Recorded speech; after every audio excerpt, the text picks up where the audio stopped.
So, this is StageCraft. My name is Alex, And my name is Don. and we are joined by. Jim Saah.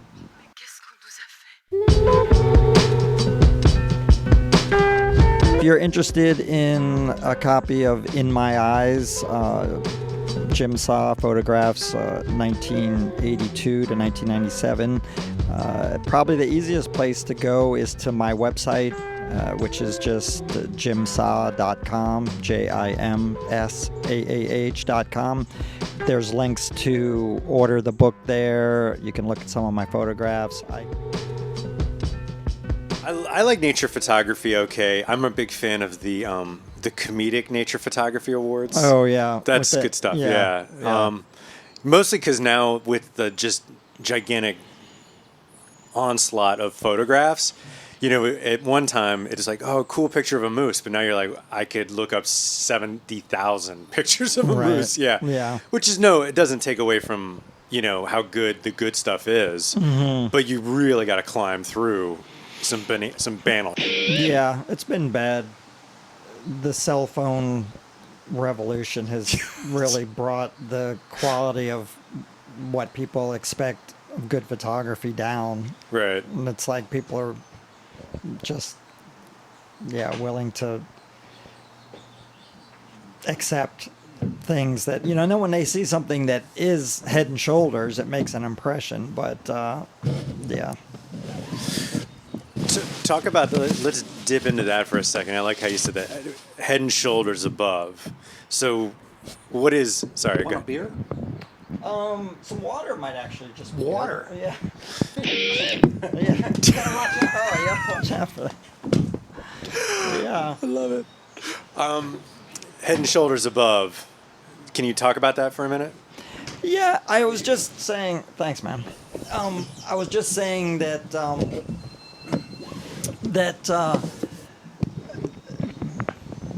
phone cameras have just really inundated everyone with photographs. So they're sort of immune, sort of, and they're willing to just settle for things that aren't really good anymore. I mean, you see it all the time. I had clients over the years that, I've lost. And I said, what happened? And they're like, oh, we just got a digital camera and gave it to the intern, and he just keeps shooting until he gets something good, And I'm like, oh, that's how you want to represent your company, just like, and then some people are happy with cell phone quality too, and used properly, the phones these days their quality is good, and if the lighting situation is good and those stars align, you can get nice stuff, but just pointing and shooting. Yeah, there's quality of photographs, pixels and all that, but there's also quality of composition. I can do with less pixels sometimes, but composition you can't get away from. If it's bad, and it's lighting bad. and lighting and other lighting, things that lighting, yes. It's And topic, And topic, subject, if you will. subject, yeah. It's meaningful to have taken a picture of a moment, and that moment is made of context and surroundings, right? Which is context. I'm just saying that twice.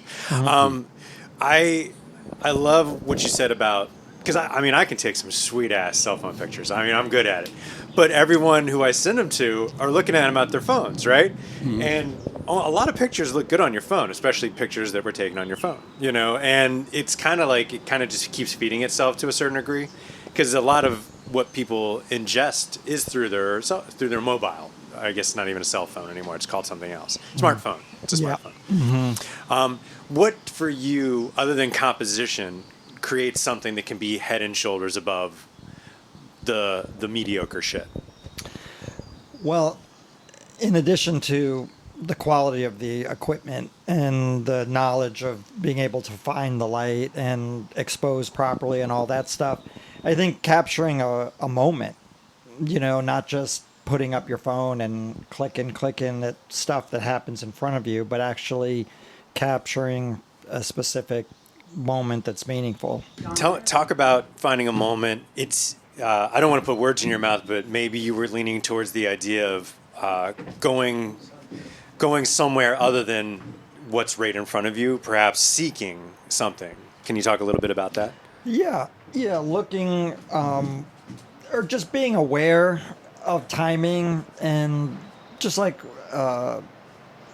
when we get into talking about my music photography, they're capturing a very specific moment in time, and knowing when to push the button and stop the action is a big part of it. This is WERA 96.7 FM. You're listening to StageCraft. And we are speaking today with Jim Saah. You know, with a digital camera, one can take almost an infinite amount of images. You could take by yourself the entirety of like all the photographs taken in like the 1800s, you know, within an hour. Till your battery wears out. Till your battery wears out, right? But I mean, like within seconds, right? I love that we can kind of get into this realm, because the digital realm has really changed the creative world to a great degree, for good and for bad reasons. I agree with that, yeah. Right. There's an infinite amount of tape now, an infinite amount. What gave you the skills to be able to live and work in this environment and know when to snap that picture? Because you only had so many chances, right? Right, exactly. The people ask me that all the time when they look at my photographs from the era where I photographed punk rock.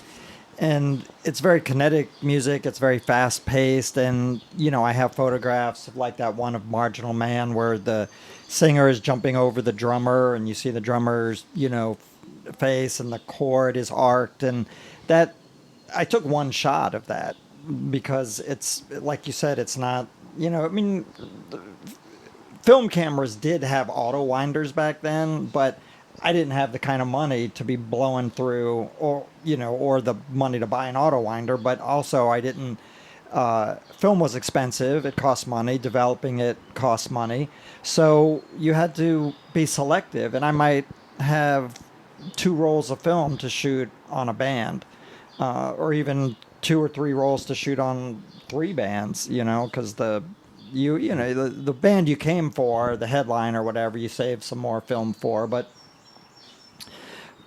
so you have to really wait and know the music and be familiar with what's going to happen if there's a drum break, or someone's going to jump or do something. So it really takes more than your technical photography skills, but just you need to be familiar with the material and the venue. And back in the day, you could also get hurt, if you were in the wrong place at the wrong time.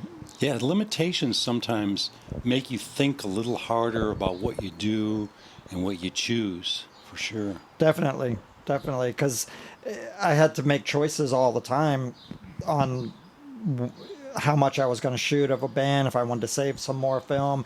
I often regret not taking photographs of the city at the time, because when I do see pictures of DC in the 80s, I'm always like, that's a really cool picture with the cars and the buildings that aren't there anymore, and then people hanging out, like the punk rockers in front of the 930 Club or hanging out outside of a venue. I wish I would have done more of that, because those pictures, when I see other people's photos, they look great, but I was saving, the main event was the band that I came for, so that's what I was, holding out for. So it's those limitations. Like if it was, if it was unlimited, like digital, I probably would have shot everything back then, if we had it. This is WERA 96.7 FM. You're listening to StageCraft. And we are speaking today with Jim Saah. This is nice to look at. I can open it up. I can really get into it. That's what I wanted to accomplish with it, because I feel that those bands in that era was important, and I wanted to give it a medium that respected it. So I made The book is 332 pages. It's 12 inches by 12 inches. It's a hardcover with heavy paper.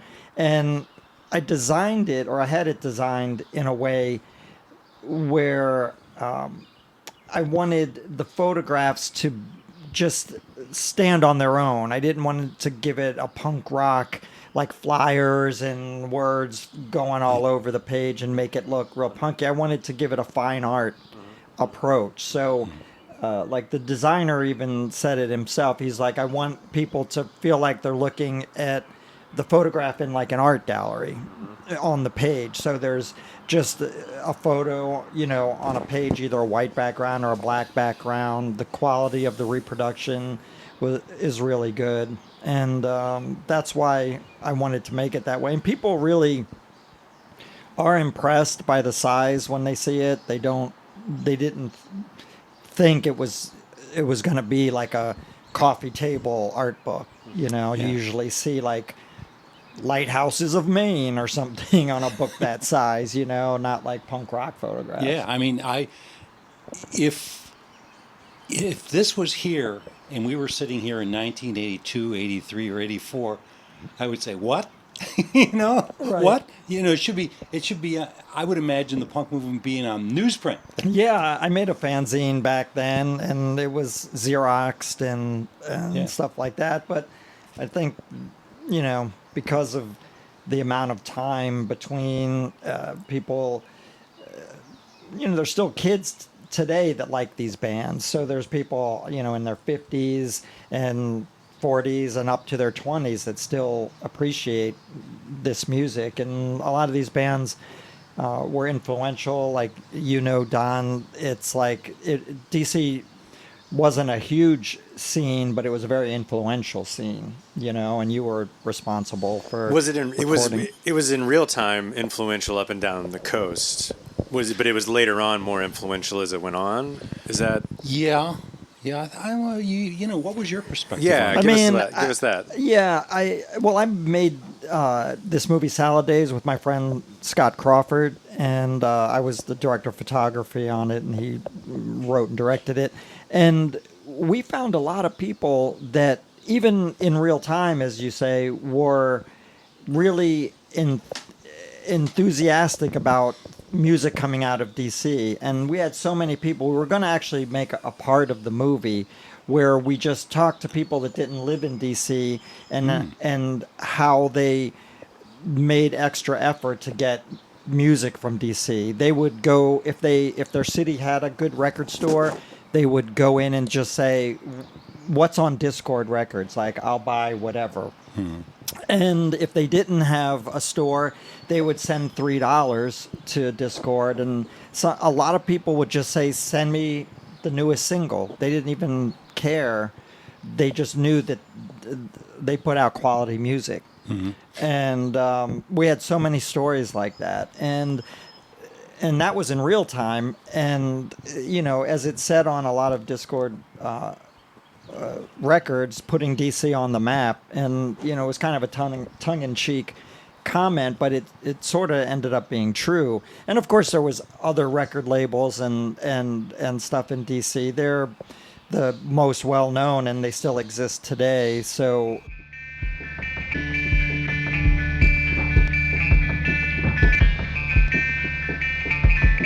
convinced that if you create your own spell, it has a greater effect on your life. But very many people don't have the confidence to do this as beginners. So I think a simple spell is to light the flame of a candle and to sprinkle a circle of salt around the area that holds the candle and you. And then write down on a piece of paper what it is you want to accomplish in a very simple statement, maybe a sentence or two. And then burn this in the flame of the candle, all the while concentrating very dynamically upon the effect of the flame. And when you have burned this to an ash, then you know that what you want is about to come your way. The main purpose in the practice of witchcraft is to generate within yourself a very high level of energy that will then carry you successfully through all situations. So the main point is to psych yourself up and reach some kind of an emotional, physical, intellectual high. And this is done through a very rigid, disciplined method of performing a ritual. The people who say they are witches, and there are very many thousands of them in the United States, may or may not be witches. That I don't know. I haven't gone through any special.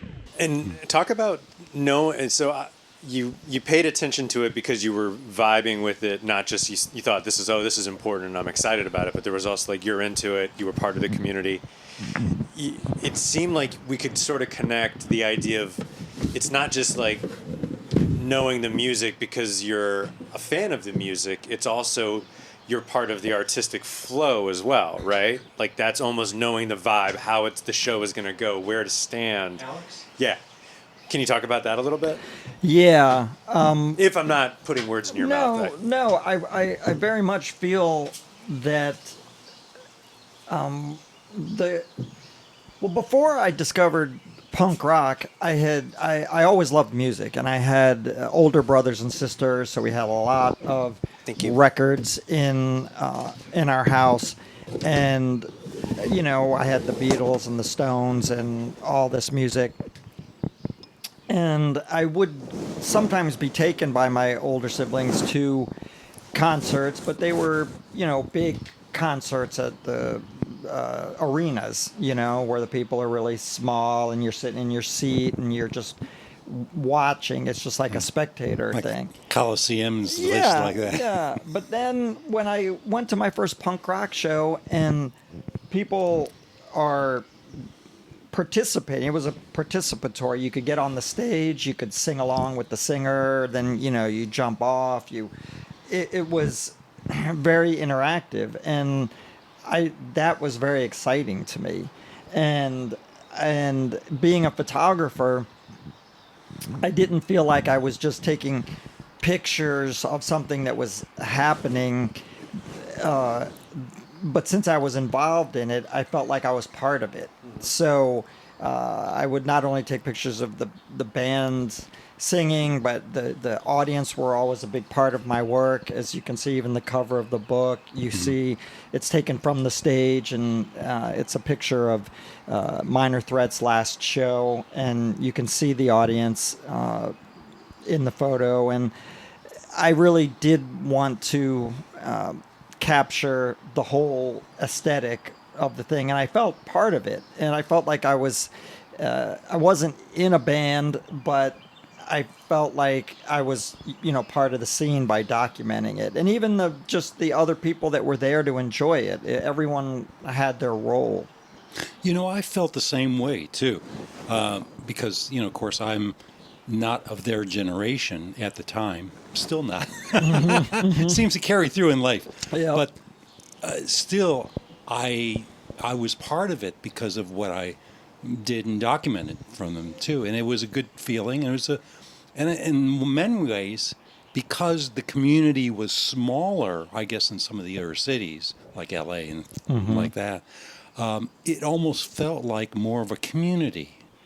I totally agree. And you were and are very much a part of it. Like just seeing recorded it in her ear on so many records, and you producing and stuff. Kids knew who you were, even if they weren't in a band or whatever. Like I knew your name from the time I was, 17 years old, and you were definitely you and Skip Groff, and you just like you were a little older, and you saw something in these kids that they were doing something worthwhile, and you wanted to help bring that along. And I feel like I was part of that on the photography end too. Yeah, you certainly were. I mean, you gave them, I don't know if it's too strong a word, but you gave them substance in a lot. Yeah, I think that, I think I was, some people have said this about my work, that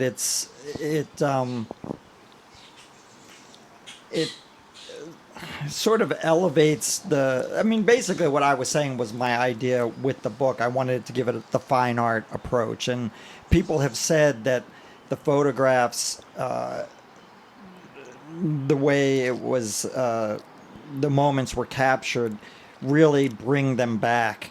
So if you were there, the photographs make you feel like you did when you were there, and not just like the whole excitement and this was a very formative part of a lot of people's lives, my own included. And this wasn't just enjoying music, it was learning how to be an adult, really, like, you know, doing the DIY thing in DC and learning to just, if you want to do something, don't wait for someone to give you permission to do it, just do it yourself, like the recording music, making their own record covers.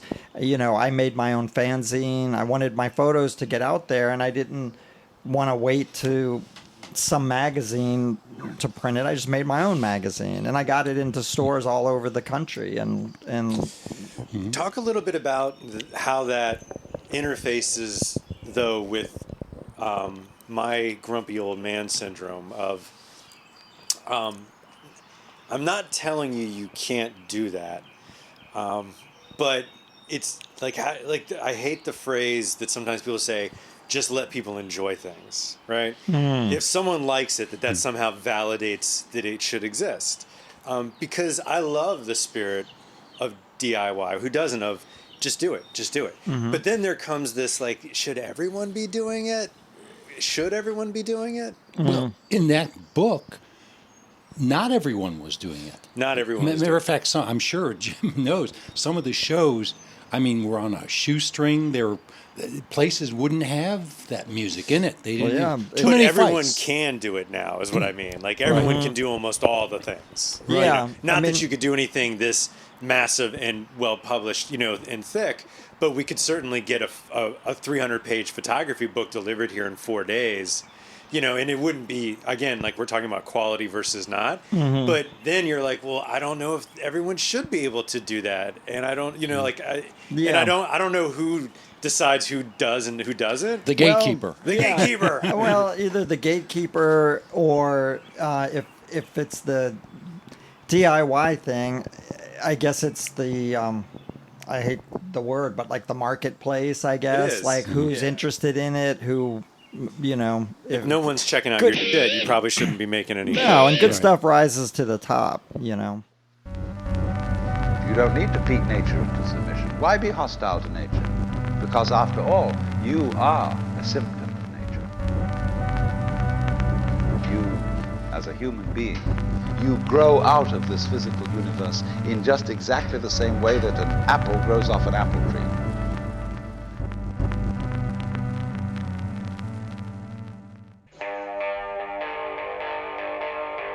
This is WERA 96.7 FM. You're listening to StageCraft. And we are speaking today with Jim Saah.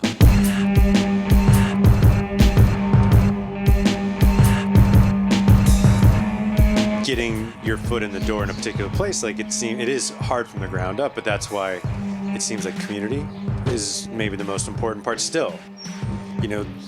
Yeah, I think so. I mean, we touched on it earlier. Community in DC, it was a fairly tight-knit group of people, but it still is now, you know, Discord and stuff. It's like I was over there the other week. Ian helped me with this book quite a lot, and it's still this like creative nucleus that everything kind of evolves around and revolves around, and people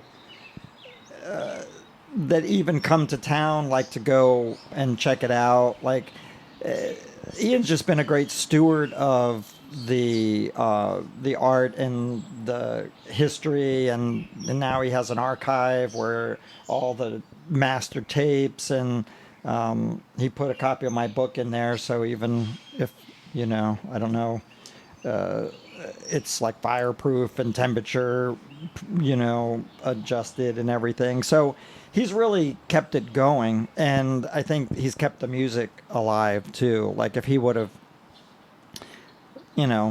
shut it down, I mean, it was his life's work, and I've thought that, like, people ask me, did you know that these photographs would, have meaning, or when you took them, did you know that they were important? And they were important to me at the time. I discovered photography and this music around the same time, so I was very excited to take pictures, and I was super excited to discover these bands and this music that spoke to me. So it was just a natural thing for me to want to photograph this thing I was excited about.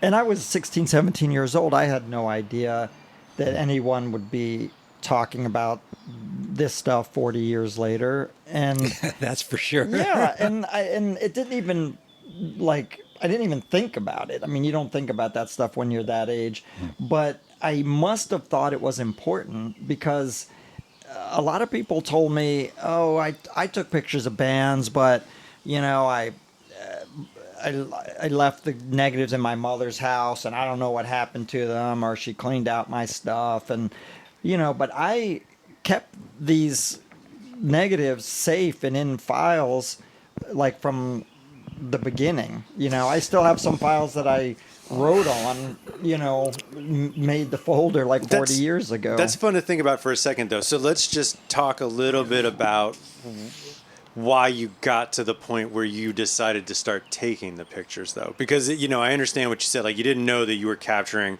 what would then be known as, like, seminal photographs for a particular cultural era. But there was something in you that made you take motions and do things.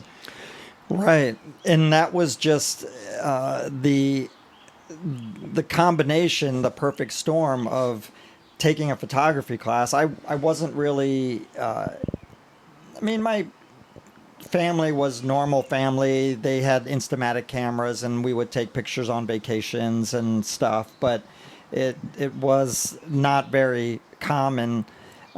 We didn't really do a lot of, Super 8 film and stuff. There was a little bit of that, but that was more prevalent a little later. So I wasn't really into photography or anything as a young person, but then in high school, it just seemed like a fun class. It was a darkroom class. You got to develop your stuff. So I just took it, and I was really getting into it before I started going to punk rock shows. I would just take pictures of, things you do, your friends or nature or flowers or animals or whatever, and I was enjoying it. But then when I started going to shows, it was just so kinetic and so much energy and so much excitement, and I loved the music. It just seemed like I had to take pictures of it. Ian said something interesting to me, Ian Mackay. He said I was going to put some pictures of the Beastie Boys in the book that I took at Madison Square Garden in like the mid-90s and stuff. And he said, why are you going to put the Beastie Boys in the book? And, and there's all sorts of, it's not a book of DC punk rock. There's national acts, there's Dead Kennedys, Circle Jerks, all these bands. But that's not what he was saying. He was saying, why put them in there? And I said, well, we're a good band and people love them and the photos are good. So, why wouldn't I? And he said, he's like, I think you should only put pictures in the book that you had to take, that you were compelled to. And I said, I thought about that for a minute. And I thought, okay, well, the Beastie Boys show, I was actually hired. I was a professional photographer by then, by the mid-90s, and the British music magazine, New Musical Express, actually hired me and a writer to go up there and shoot it. So he's like, okay, there you go. It was a gig. Like, I wasn't, I wanted to, but I wasn't like this early bands like Minor Threat and Scream and Void and Faith and all these bands I photographed. Like, I had to do it. No one was paying me to do it. If I missed a show, it was we tried to never miss one. Even if we couldn't drive, we would take buses, and it would take hours to get to these places, but we had to do it, and it was a good point. It was an interesting point. He's insightful that way, and and I took his advice. I only put the photos that I was really compelled to do. Yeah. I think it comes through in the book. And So what's your problem with money?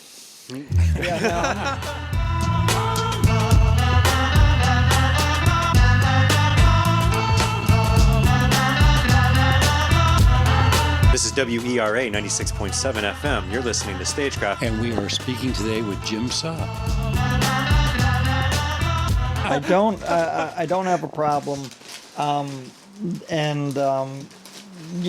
did end up becoming a professional photographer. I actually never have done anything else. I mean, short of just working in record stores and stuff. When I was in my late teens, I went to some college for photography, and then I was gonna go to more college and get a more than a 2-year, but a 4-year degree. But then I started just taking my stuff around and getting hired. I got hired in 1986 by the Washington Post to photograph, on the arts and entertainment desk and the weekend section. And I photographed this article that was about piano bars in DC, but it was specifically ones where people are encouraged to sing along to. So yeah, I met this writer. He was a freelancer. I was a freelancer. He ended up being John Kelly, who still works for the Post and is a columnist and has been there a long time. But once I started getting hired to do it, I was like, well, this is what I want to go to school for, and I'm doing it already. So I just started doing it, and I've done it. It's been my only career. Yeah, people are paying me, so why not continue? Why not do it? Yeah. Yeah. Do you, we alluded to it earlier, you actually, I think, and I'm not trying to put we can roll back the tape, where you said that money sometimes is an indicator that it isn't actually very good. So, I am teasing. I'm not a fan of money except for like the things that it can buy me. But I do feel that way about sometimes that, like, once there's a commercial aspect, once I'm somewhat aware of the money that's behind something, it does make me trust it less, right? Well, you're talking about exploitation. Let's talk about exploitation. So in other words, money for needs is one thing. Right. But money just to have more money is another. In other words, exploitation of it. Yeah. Whatever you're going to be doing, whether it's selling widgets or whatever. Yeah. Yeah. I tried to make this book affordable. It's, it sells for $50, which, books of this size and magnitude, go for a lot more. I also, when I have photo exhibits, I try not to limit them, and people say, oh, limit them and number them, and then you can sell them for more money. But I just want to make them affordable for people that want to enjoy my work. And I feel that way about other artists. I'll buy a painting or something if it's a few $100s that I like it and I want to support the artist. But I can't afford like $1,000 painting. And people say that with the photography, limiting it, only making 25 or something of a certain size, and you can sell them for more. I'd rather have more people enjoying my work on their wall than, I totally agree with you on that. Money. What I didn't realize, though, about marketing, because I don't like marketing per se, and I think we're kind of talking a little bit about marketing.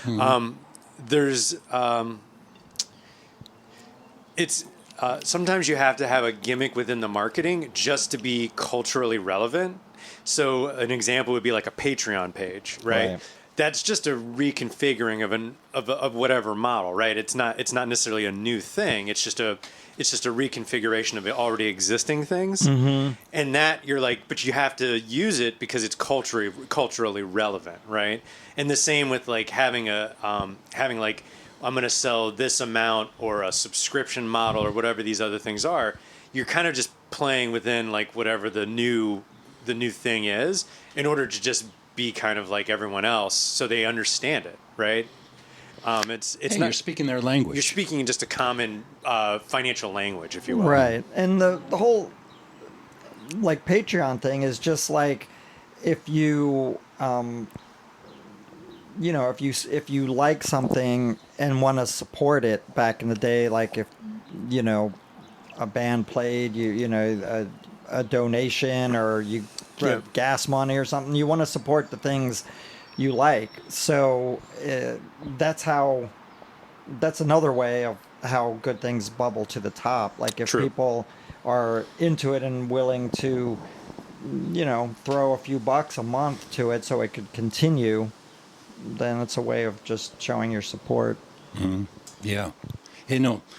Going back a little bit to the early family, when you're talking about photography, I think we should have switched families early on in life because I grew up in Rochester, New York, where Kodak is. Yeah. And I worked for summers in Kodak, and my family had my father worked there, and you could buy cameras, or you could buy an Instamatic camera for about 50 cents. And we had every camera that came along because they were just cheap. Yeah. They give away film. You had a Yeah. camera, you Yeah, just here's come your in there, film, you just yeah. give away the film itself. Oh, that's awesome. It was unbelievable. Yeah, I would have. Yeah, my family did buy a lot of cameras. Like I found going through stuff, I found like actually an old Brownie camera from Yeah. like the 50s, or I guess, and then there were all sorts of other ones like the 110 film Instamatic, and then How about the disc cameras? yeah, that was a little bit later. I don't think we ever had a disc one, but we didn't. We had a bunch of different ones, but like even these big format, like wide format, like 120 film and stuff. But we never had a 35 millimeter camera until like I got one, or at least I never found one in the house. I had to. A lot of these photos were taken with a school issued camera, Pentax K1000, which was kind of like a workhorse camera. Then once I graduated from school, I had to buy my own. I bought a Canon A1 or AE1, and then I kept going. Well, they weren't the popular cameras at the time. I know when Kodak was selling theirs, they sold basically consumer cameras like the Instamatics and the Brownies and all that whole line, because those are the ones that sold. The SLRs they didn't sell that many. Yeah, they were bigger and harder to use, and Exactly. and Yeah, more people complicated. looked at it and said, a camera for this amount of money or a camera for this amount of money. I'll take the cheaper one. Yeah, yeah. It doesn't matter it what takes it is. pictures, It takes yeah, pictures. Yeah, yeah. it takes pictures. Like a phone.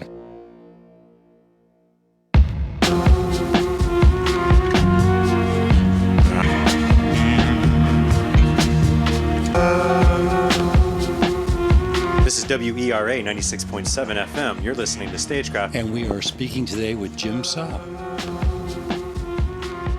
Harrison, I was the last of 8 children, and there's very few pictures of me around, but like the pictures of my children, I'm Yeah. a photographer, and they even grew up a little bit before digital photography came in, but I have so many negatives of my kids, and then when digital came in, I have even more.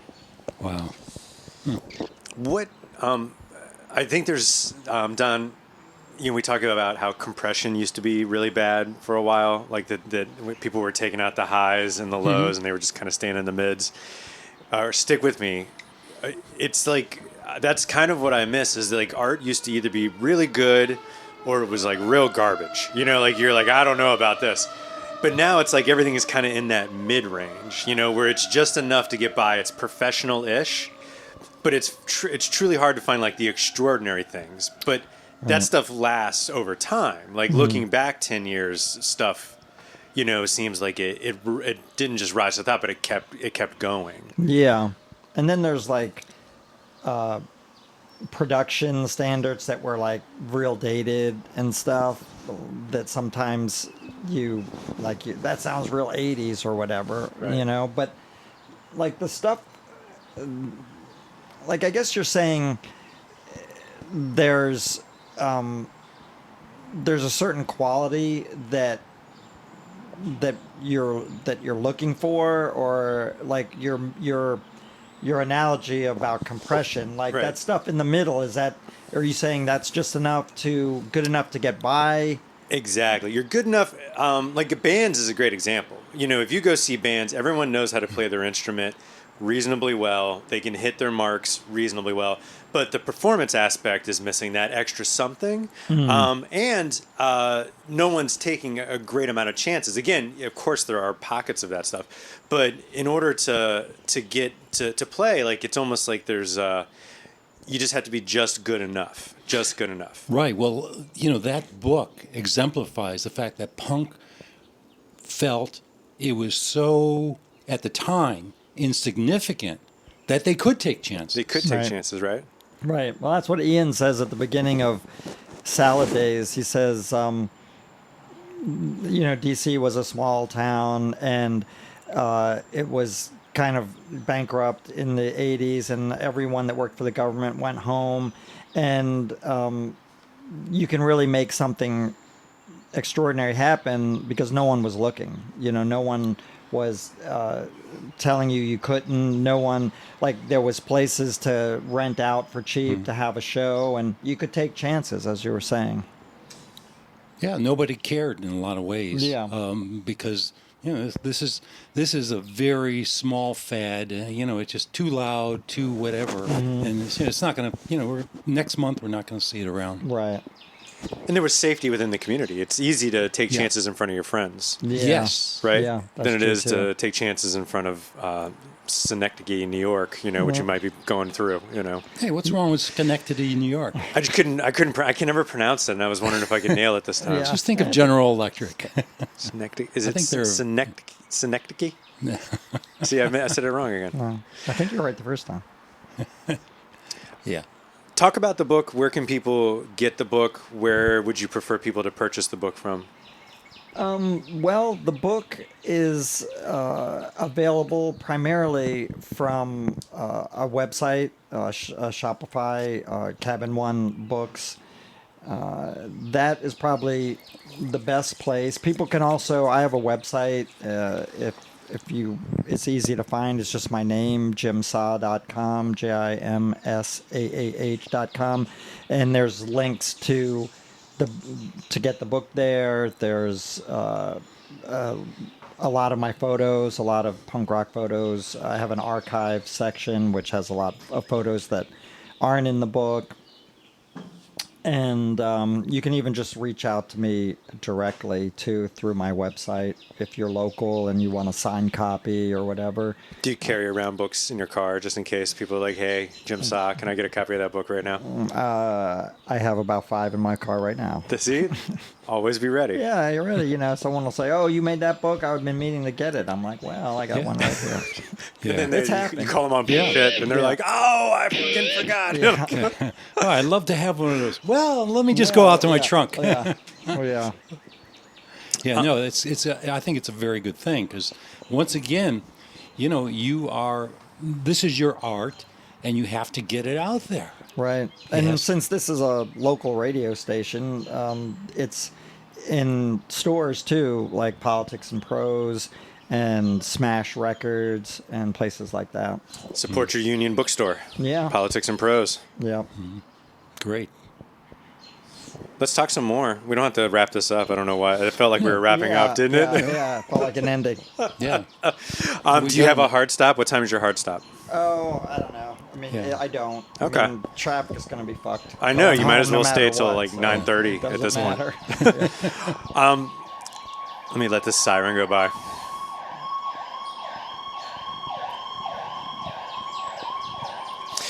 Do you have a good bead on historically significant moments that are happening around us at this time? No. No, I don't. It's funny. Like, I have kids that play music and are in bands, and my son's a drummer, and he's in. He lives in New Orleans. He's in like a jazz, like a brass band, and he's in kind of like an indie Brazilian influence kind of band, and I'm just love to go see music and go to see young kids doing stuff. I mean, I've never, having young kids that are playing music. I was never. I always treated what they did with real respect, because when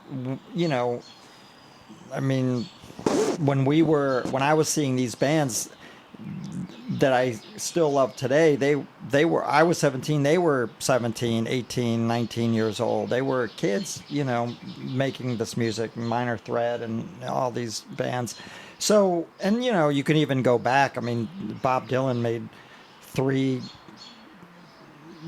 masterpieces before he was like 23 years old, like complete records, so it's just like, I mean, that might be an extreme example, because that was just like lightning striking. Yeah, he's like an alien or something. Yeah, he's not. But in many ways, it isn't, because I remember at the time, and I remember that era where, a lot of people said, hey, he can't sing. No, I know. He can't sing. Yeah. But yet there was something about it that was enticing. Right. I mean,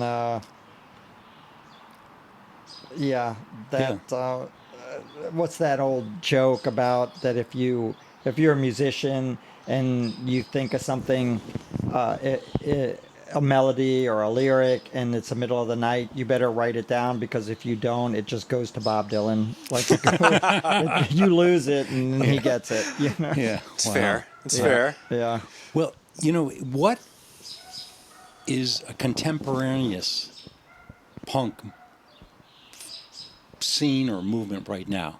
What is contemporary? What's happening now that you feels like in that vein, if there is anything? Yeah. I mean, you might know better than me, since you record. I'm out of it. Yeah, I mean, there's people like my friend Jay Robbins, who was in a lot of great bands. Is still in great bands. Was in Jawbox, and he records music too. And whenever we're hanging out socially, I ask him like what and he mentions all these bands that he records, and I try to stay in touch with stuff, and sometimes people will tell me like, oh, there's still a lot of good hardcore bands like today, and I'm like, I'm sure there are. I'm not saying that this stuff that I photographed is, like the be all and end all, and I'm not necessarily, like, I like all kinds of music, so I wouldn't be adverse. It's not like I don't like hardcore music anymore. I mean, there are bands like, I guess, Turnstile in Baltimore, which is like a very popular band. People mention them to me. I don't really know them that much, but there was this whole like punk folk movement with like, I mean, I think it started way back with like the Mountain Goats, or even the country-ish punk, like John Doe had a band, the Knitters, and then Alejandro Escovedo was in a band called Rank and File. So there was always this kind of punk folk country thing that went on. But then you could even go to the Byrds. Yeah. And then the 90s, there was a whole bunch of bands like Andrew Jackson Jihad, and like all these bands that my kids were in that were kind of like, they owed a big debt to like the Mountain Goats. It was that kind of thing, and that was a whole movement that I think it's still going on, that I was into, but I think it's so fragmented, as we were talking about earlier. There's just so much that there's I can't put my finger on a cultural touchstone movement that's like going on now that I'm just thinking, wow, that's gonna have staying power. Like, you know, I don't know. I listen to all kinds of new music and old music, and you know, I like what I like. Who can say?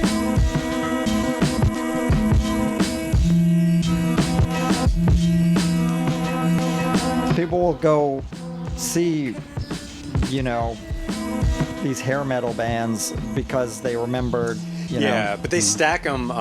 They stack them like 5 deep. You know. Yeah. So if you have 5 bands, hair bands, 5 deep, I mean that's like 75 guys. Yeah. And if you just invite everyone into town who they banged Yeah. in the '80s, Then that's you got- gonna fill a you fucking fill stadium. you fill a stadium. Plus they're kids. Yeah. Plus their kids. Yeah. Hey, meet your father. Oh my god.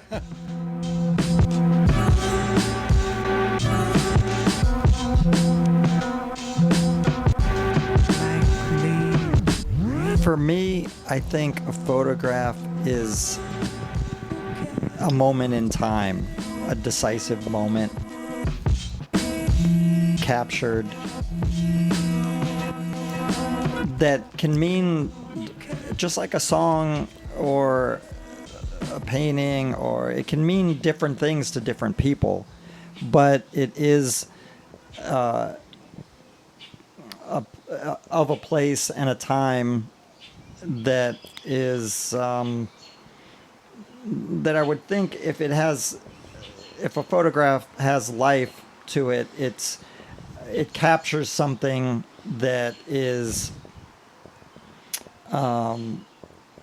transcends just the place and the time it was in. Like when you look at some of these photographs of mine in my book about music and punk rock, you can see the people, the bands playing. You can see the people enjoying the music. You can see the sweat and the emotion on the people's face that